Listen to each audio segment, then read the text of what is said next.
También, pues, porque no lo dieron. O si lo dieron. No, el segundo no.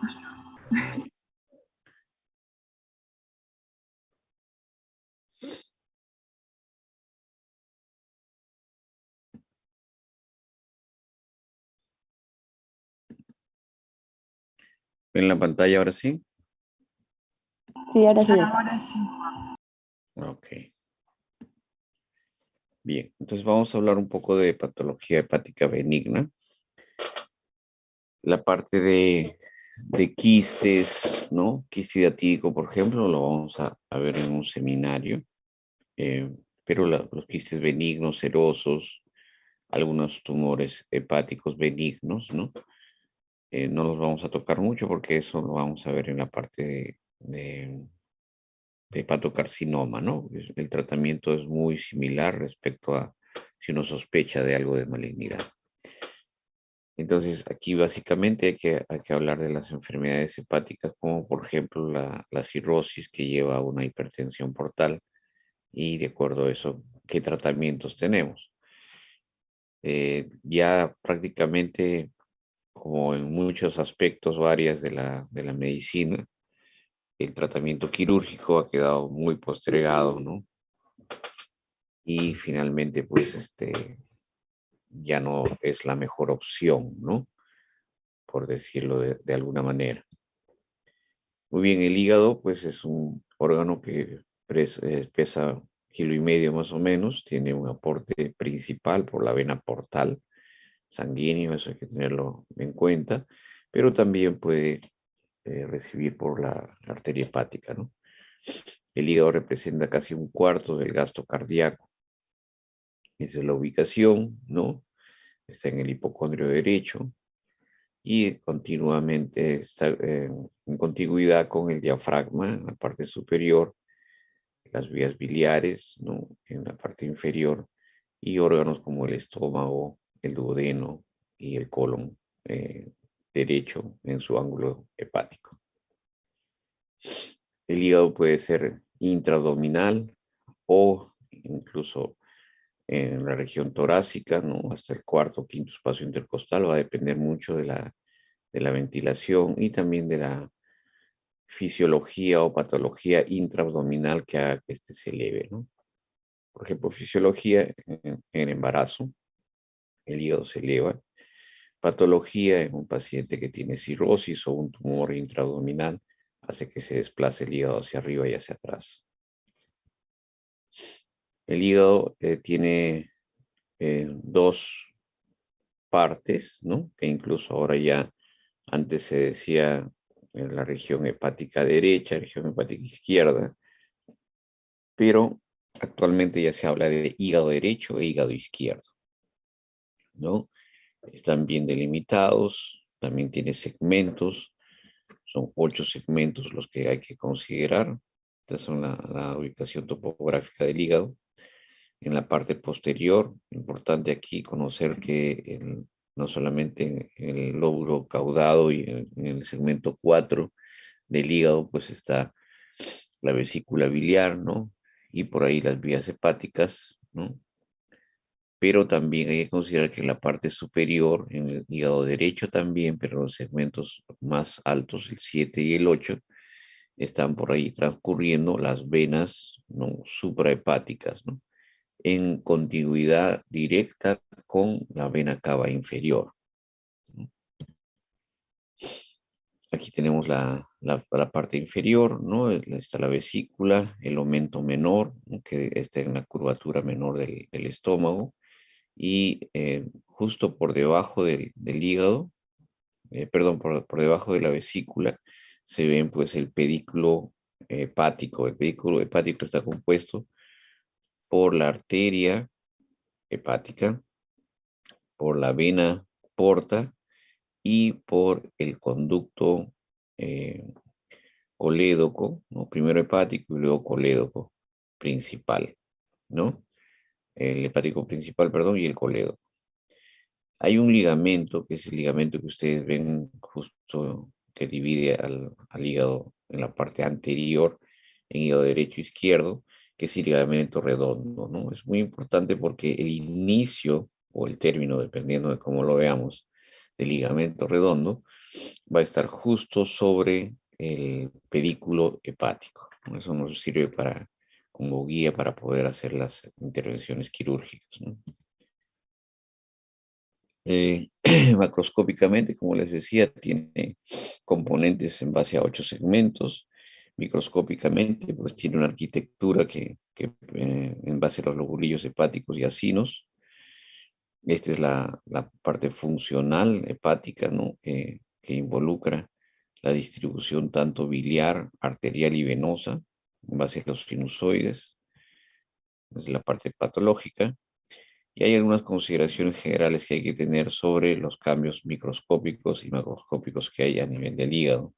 ¿Por qué debemos saber nosotros esto? Porque muchas veces la insuficiencia hepática o las enfermedades hepáticas van a representarse con manifestaciones como ictericia y cambios enzimáticos, ¿no? Entonces, no es infrecuente que al tópico de cirugía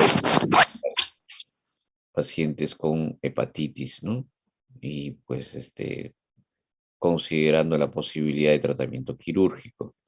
Entonces debemos muy bien diferenciar cada una de las patologías que tenemos, ¿no? Esas son las consideraciones que ustedes ya conocen más o menos de la celularidad a nivel del hígado, las células de Kupffer, células de Ito, cómo se distribuye, cuál es la circulación en base a las células de Kupffer, cuál es la función de cada una de ellas, ¿no? Y la función del hepatocito, pues, ¿no?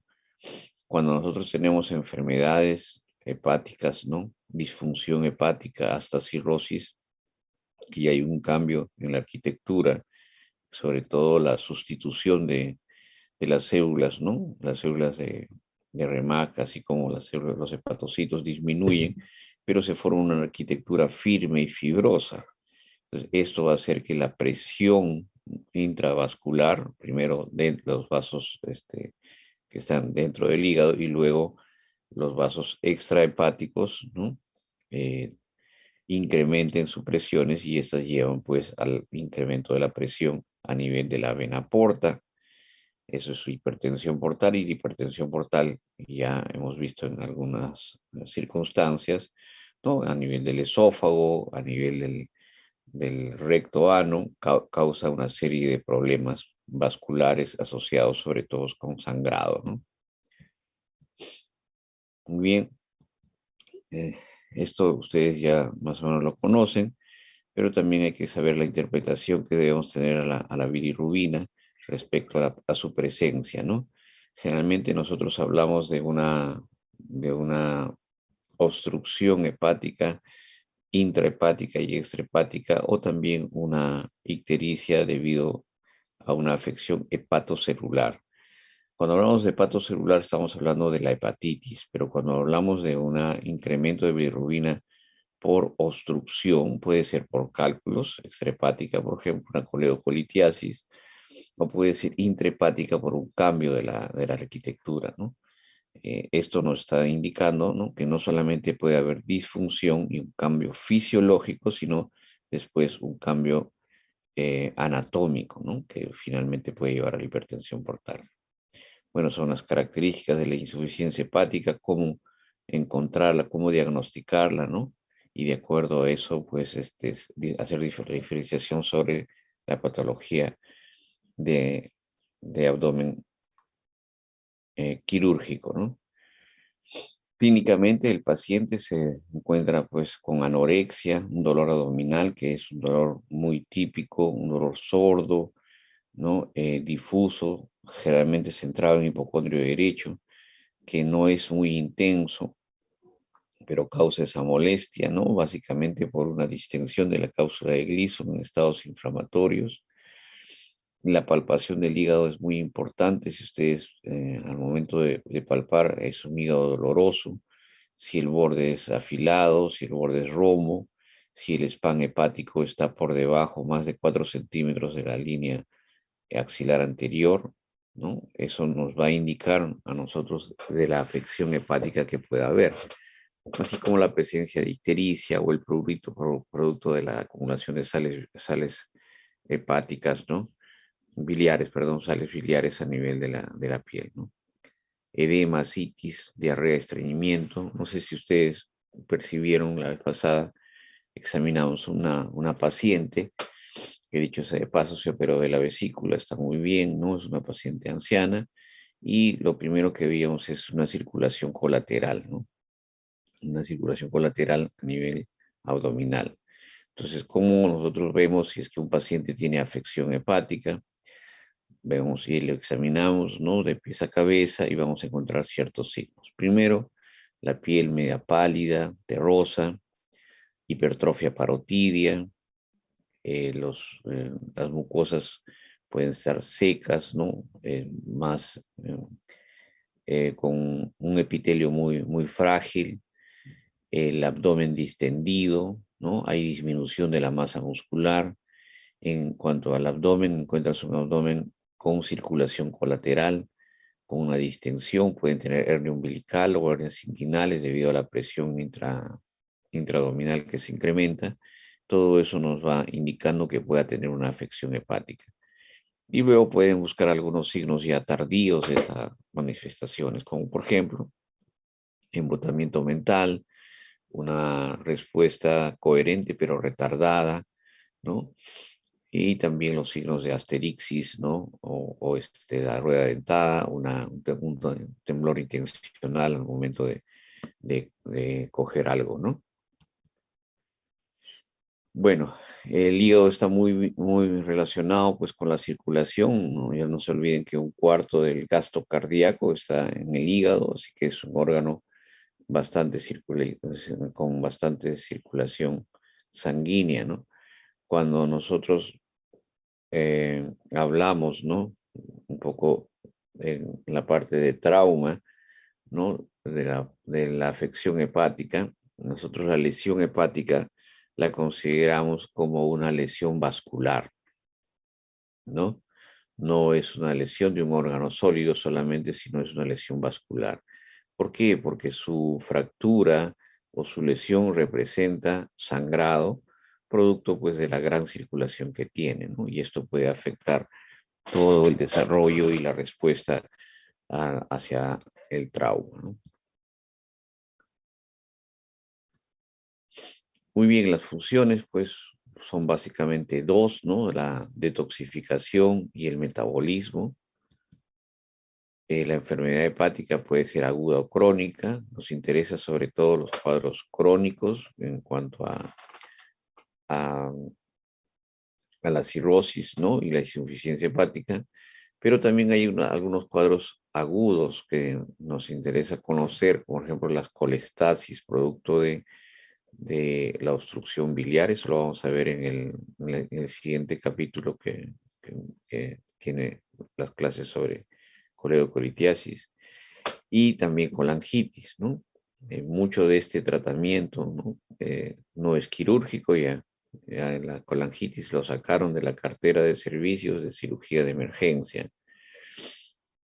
Así de drástico. ¿Y por qué? Porque el mejor tratamiento de una colangitis no es el quirúrgico. El tratamiento gold estándar es el drenaje de la vía biliar a través de la endoscopía y una papilotomía, ¿no? Pero bueno, todavía eso nos falta un poco entender y que se implemente en todos los hospitales como debiera. Las causas de la hepatopatía pueden ser múltiples, ¿no? Y en todo caso, cualquier enfermedad hepática debe evitarse, pues, las intoxicaciones, ¿no? La sobrecarga de medicamentos, obviamente el alcohol, definitivamente no, de ningún tipo, ¿no? La ingesta de alcohol, las infecciones pueden agravar el cuadro, ¿no? De la función hepática y los trastornos vasculares y de excreción biliar, que eso es lo que nos toca a nosotros, ¿no? La obstrucción del drenaje biliar lleva pues a un cuadro colestásico y una serie de alteraciones enzimáticas, ¿no? Las primeras que se alteran no son las bilirrubinas, sino primero son la gamma glutamil transpeptidasa y también las transaminasas, ¿no? La fosfatasa alcalina es una enzima que nos va a dar obstrucción, pero también es muy variable respecto a otras afecciones, ¿no? Ya tardíamente, pues las bilirrubinas sí se elevan cuando ya hay una colestasis, pues evidente, ¿no?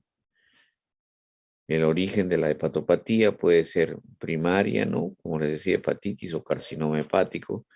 De ahí la importancia de lo que vamos a ver en la siguiente clase, de la detección de los tumores hepáticos y hacer el descarte de que puedan tener neoplasia de por medio, ¿no?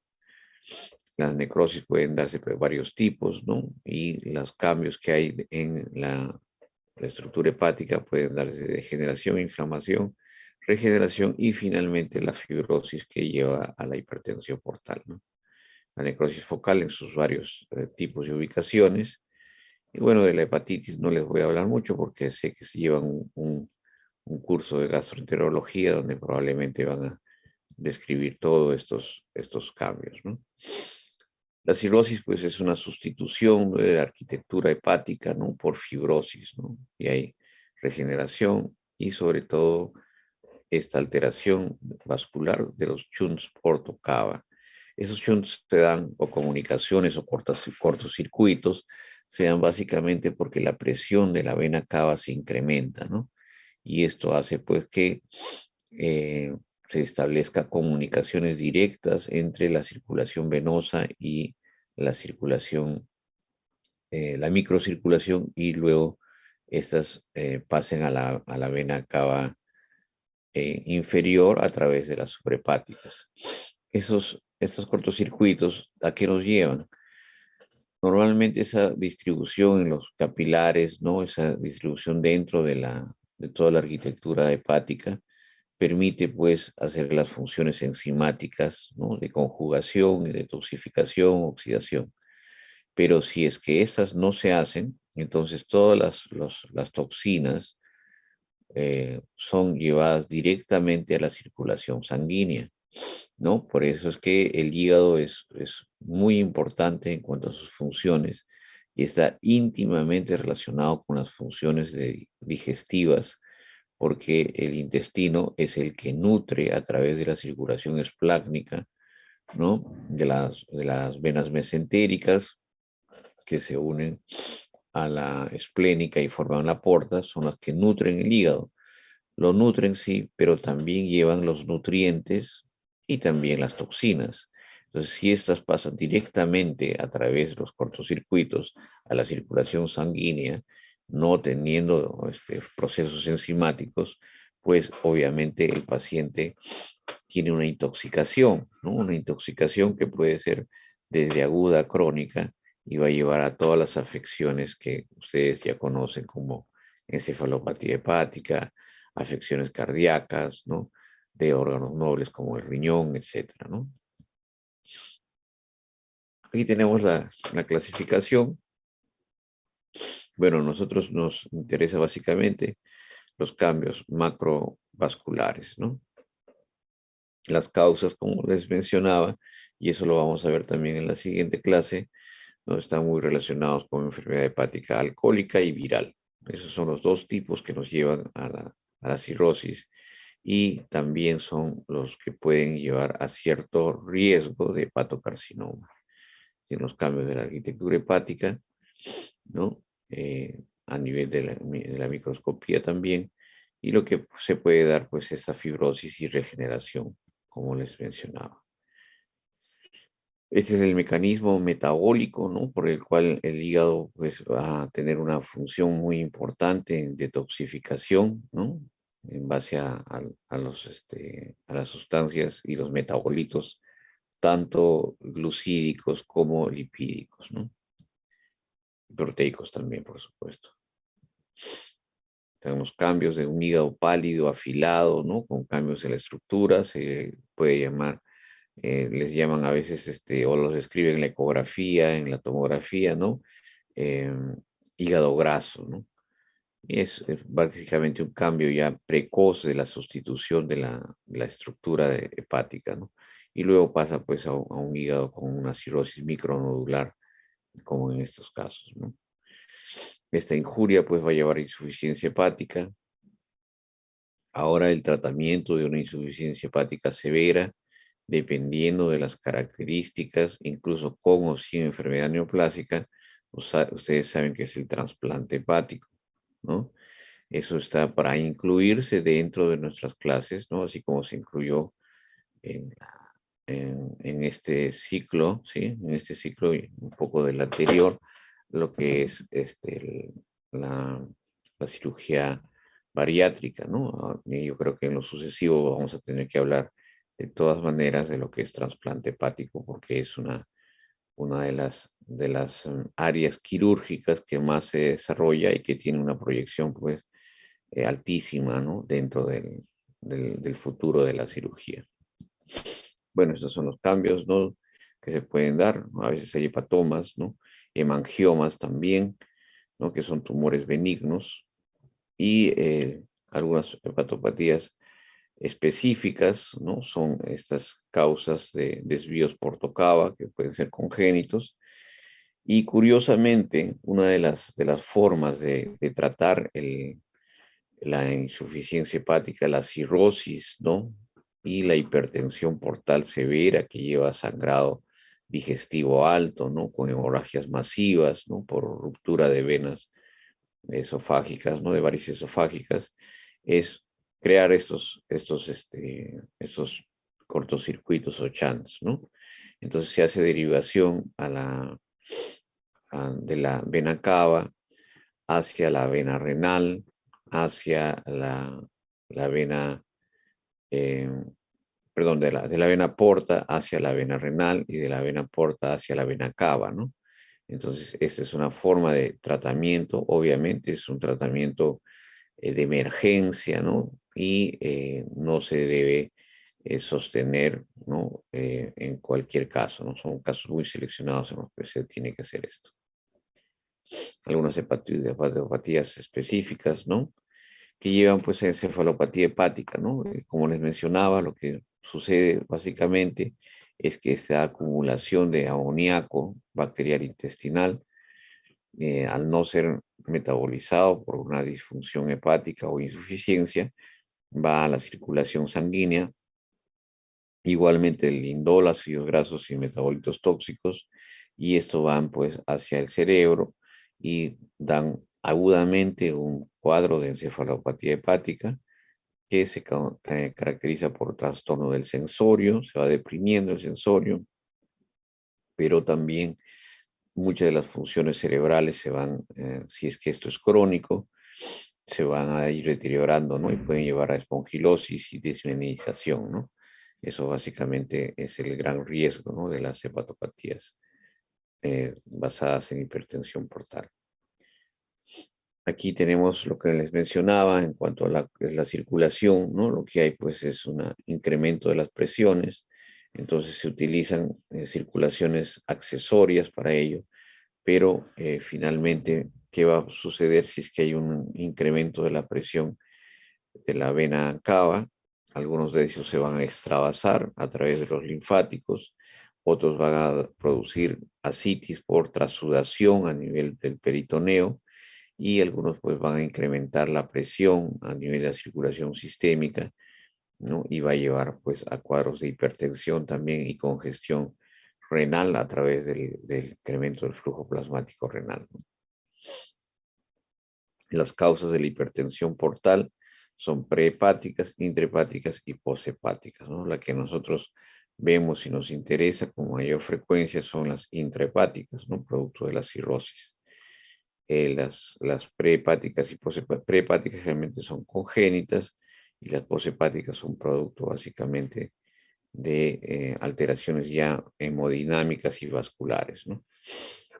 En una hipertensión portal, el incremento de de la presión de la vena porta logra, lo primero que les mencioné son los cortocircuitos arteriovenosos que se dan dentro del hígado, ¿no? Está en el centro de la imagen. Luego, retrógradamente, si es que la presión de la vena sigue incrementándose, van a causar esplenomegalia, ¿no? Un hígado grande, ¿no? No es lo mismo que hiperesplenismo, ¿no? Y si es que la presión también se va incrementando, pues la vena cava inferior también va a tener afección, ¿no? ¿A través de qué? Eh, la vena cava inferior, perdón, la vena porta, ¿no? Recibe pues de las, recibe la circulación de las venas hemorroidales o rectales superiores, ¿no? Y estas van directamente hacia la vena porta, ¿no? En cambio, las inferiores van hacia la vena cava. Y también existe una circulación, ustedes saben, hacia el esófago, ¿no? Y por eso se da lo que se llaman las varices esofágicas, que es el principal problema y más grave vascular a solucionar frente a ello, ¿no? Y la encefalopatía hepática, ya saben que es un mecanismo no macrovascular, sino es básicamente de falta de detoxificación, ¿no? La ictericia, como tal, ¿no? Dentro del curso, ¿no? Dolor abdominal el otro síntoma es la ictericia, ¿no? Síntoma y signo, ¿no? Síntoma, ¿por qué? Porque va a causar, pues, prurito, escozor, lesiones, ¿no? Y, eh, y signo, obviamente, porque va a tener la coloración amarillenta de piel y mucosas. Es importante que es la ictericia la cataloguemos como una ictericia silente, sin dolor abdominal, y una ictericia dolorosa, ¿no? La ictericia dolorosa nos lleva pues a que la manifestación, uno, sea aguda, y segundo, dentro de lo que es abdomen agudo, y segundo, se deba pues a una obstrucción brusca, ¿no? Probablemente extrahepática o poshepática. En cambio, una ictericia silente, una ictericia que no cursa con dolor abdominal y muchas veces tiene eh, valores mucho más elevados que una ictericia dolorosa, ¿no?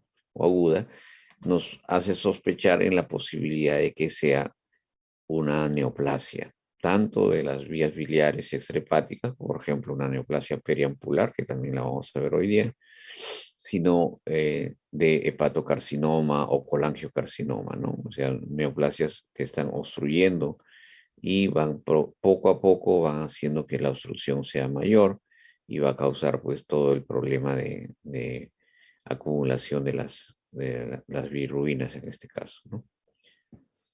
Es un síntoma, pues la ictericia, ya saben que generalmente es la coloración de escleras, ¿no? Y de piel y mucosas también, y va acompañado de coluria, ¿no? Que es básicamente la eliminación de esta bilis, ¿no? A través de la orina, ¿no? Ya que queda circulando en- a nivel de los vasos sanguíneos y luego se filtra y se elimina por ahí. Entonces, la ictericia siempre hay que tenerla en cuenta cuando viene con coluria, ¿no? Es decir, con un cambio de la coloración de la orina, de amarilla, amarilla intensa, hasta incluso ser pardo, así como las gaseosas o las bebidas gaseosas como la Coca-Cola, ¿no? Entonces, tanto así puede ser la pigmentación de la orina, ¿no? La hidatidosis, como les mencionaba, que es una patología bastante frecuente en nuestro medio. Vamos a verla en un seminario para más o menos hacer en conjunto todo lo que debemos eh, saber respecto a no solamente la transmisión, la prevención y el tratamiento quirúrgico, ¿no? Entonces ahí se ven pues los quistes hidatídicos, ¿no? Hay una clasificación que la vamos a revisar, es la clasificación de Garvey, de acuerdo a cómo se encuentra el quiste en su morfología y también nos lleva pues a la viabilidad del mismo, ¿no? Los quistes hepáticos pueden ser únicos o múltiples, ¿no? Aquí se ve en el extremo inferior izquierdo un quiste que ya tiene una complicación. Ustedes ven una imagen hidroaérea ahí, ¿no? Entonces eso nos puede indicar que hay una complicación. Los quistes complicados o infectados probablemente no tienen mayor viabilidad, ¿no? Porque igual los hidátides se mueren frente a la presencia de bilis o de bacterias, ¿no? Y en la imagen inferior derecha es una imagen ecográfica, pero se ve pues múltiples quistes, ¿no? Y muchas veces alguno de ellos o la gran mayoría pueden ser peritoneales. Un quiste se ha roto de los pequeños en el hígado, no ha causado una reacción anafiláctica, pero ha causado una siembra peritoneal, ¿no? Y es una forma grave ya de la hitosis peritoneal. Vamos a ver qué damos antiparasitarios, en qué casos, ¿no? Generalmente debemos dar cuando el paciente va a ser operado, ¿no? O cuando el paciente, pues, tiene síntomas, está muy sintomático de la enfermedad hidatídica y lo que tenemos que es tratar de reducir la posibilidad de sobreinfestación, ¿no? Porque es un parásito, no es una infección solamente, la sobreinfestación y también que esta pues se haga de este tipo, miliar o una hidatidosis peritoneal, ¿no? Que ya es muy difícil, de muy difícil tratamiento. Esta es la pared del quiste hidatídico, ¿no? A nivel del hígado, felizmente, forma una adventicia. El hígado mismo forma una especie de, de cápsula, ¿no? Sobre la cápsula del parásito y esta adventicia pues protege de la mayor invasión. Si bien la posibilidad de que el quiste logre invadir las vías biliares se puede dar, pero es en bajo porcentaje justamente por la formación de la adventicia, pero el fenómeno de masa, ¿no? Dentro del hígado puede causar pues obstrucción de vías biliares y todas las características de un tumor a nivel hepático, ¿no? Bien, muchachos,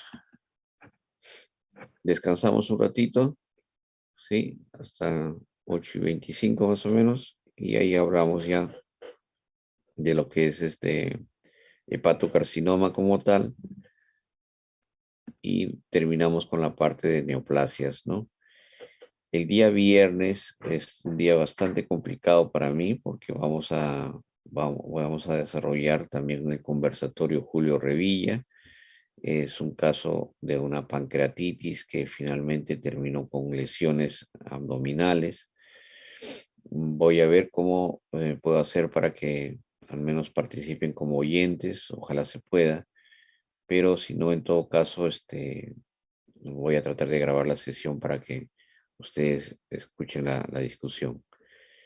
Si es que hay tiempo, yo les voy a pasar el video. He tratado de pasarlos el video de la operación, de una operación que se hizo de una paciente que ya lamentablemente el día de ayer falleció, pero sí me gustaría que vean el video para que tengan algunas, si tienen algunas preguntas, ¿no? De la parte considerativa.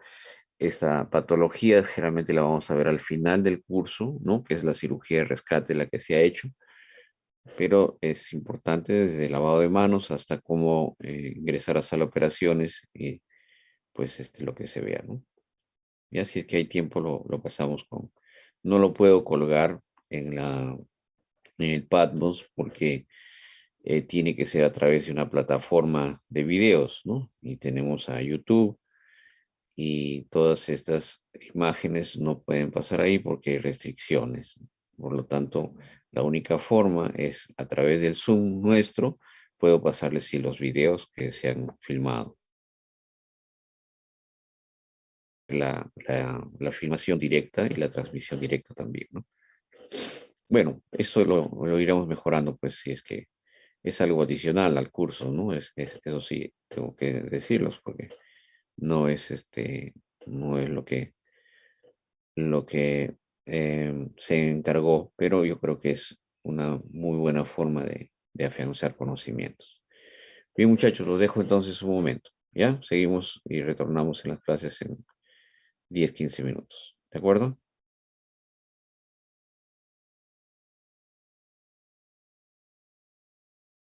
Sí, de acuerdo, ya, gracias.